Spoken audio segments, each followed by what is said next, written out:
Outer Wilds is a deceptively simple game in which players are dropped into a small solar system and told to just go and explore it. During my first time playing the game, I figured it was just a basic sandbox with some cool stuff to see and some fairly straightforward flight controls to get you from point A to point B. But it was around the 10-minute mark that I stumbled onto something that served as the first of many breadcrumbs in a trail that promised to uncover at least one of this solar system's many mysteries. Then at 15 minutes, I found another. And it was while I investigated this clue that the sun went supernova, killing me and forcing me to restart. This game is one of those experiences where the less I get into its details, the better, since it is a game that's so heavily dependent on the act of exploring the available world, so I'll do my best to try and not spoil anything here.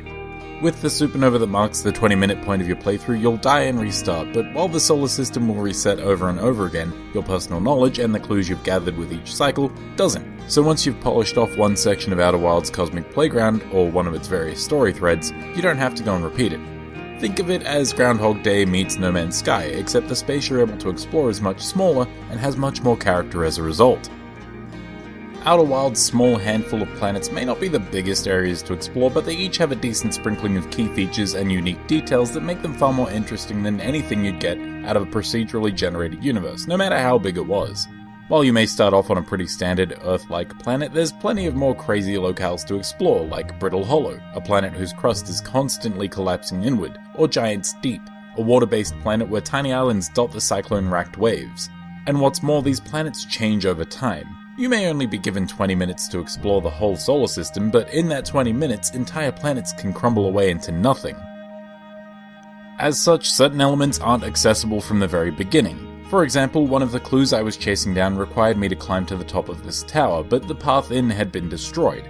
With no way to fix the path and no way to jump the necessary distance, I was forced to wait until the environment had changed enough for gravity to no longer be an issue. Probably my biggest gripe with Outer Wilds is that so much of my time on certain cycles has consisted of sitting around for like 15 minutes, waiting for a single late cycle event to happen before I could continue exploring. I feel like the game almost needs a timer or some sort of indicator of where the cycle is at so that you can at least figure out how long you have to do other things while you're waiting for the odd late cycle event to happen. Regardless of whether you're waiting for planets to crumble or just trying to figure out how to access the core of a certain planet, this is where the majority of Outer Wilds' challenge comes from, simply following the game's various clues and solving environmental puzzles to gain more clues.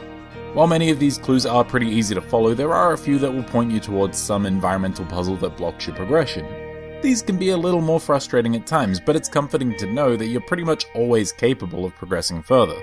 The game never gives you any new abilities or upgrades, only information, and that information is rarely the key to solving these environmental puzzles, more often simply leading you to them before letting you try to work them out on your own.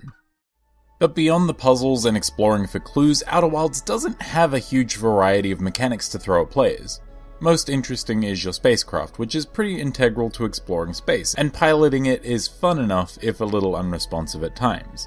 This could just be my inability to fly, but it wasn't uncommon to find myself overshooting my target planet or rocketing directly into the sun with no effective way of stopping or steering. It's probably due to space travel itself not feeling overly fast, meaning I would just hammer the thrust until it was far too late to stop myself from crashing into a planet, so take that for whatever it's worth. There is an autopilot function that helped me cut down on spacefaring disasters as well, so that's pretty good. Repairing your craft if you do suffer a mid-flight collision is also pretty straightforward, but not without some annoyances. Certain elements, for instance, are just out of reach if you attempt to land before fixing the problem, which is kind of dumb. Having to fix electrical systems without zero gravity to assist took far too long and far too much repositioning of my ship. I had to find rocks and shit to climb on, it was stupid. For as clunky as controlling the ship can be, I gotta say that I do appreciate the inclusion of a landing camera though.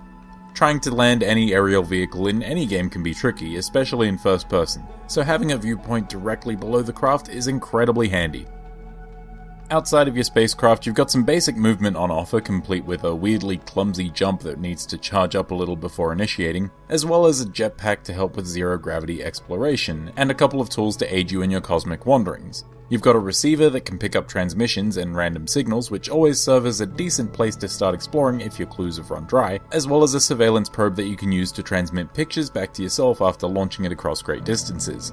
I think the probe is probably the coolest mechanic that the game has to offer, and Outer Wilds offers some unique ways to solve puzzles by using this thing, whether as a remote set of eyes, as a tracking beacon, or as a way to detect hazards.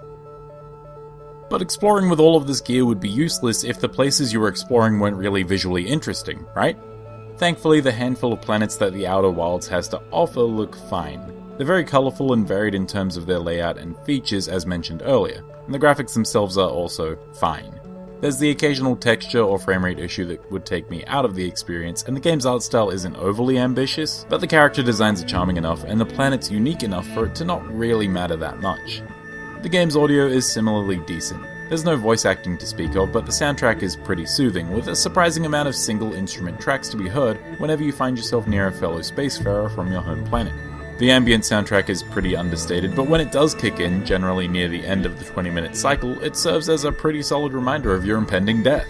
Also, it's kinda nice, so there's that, I guess.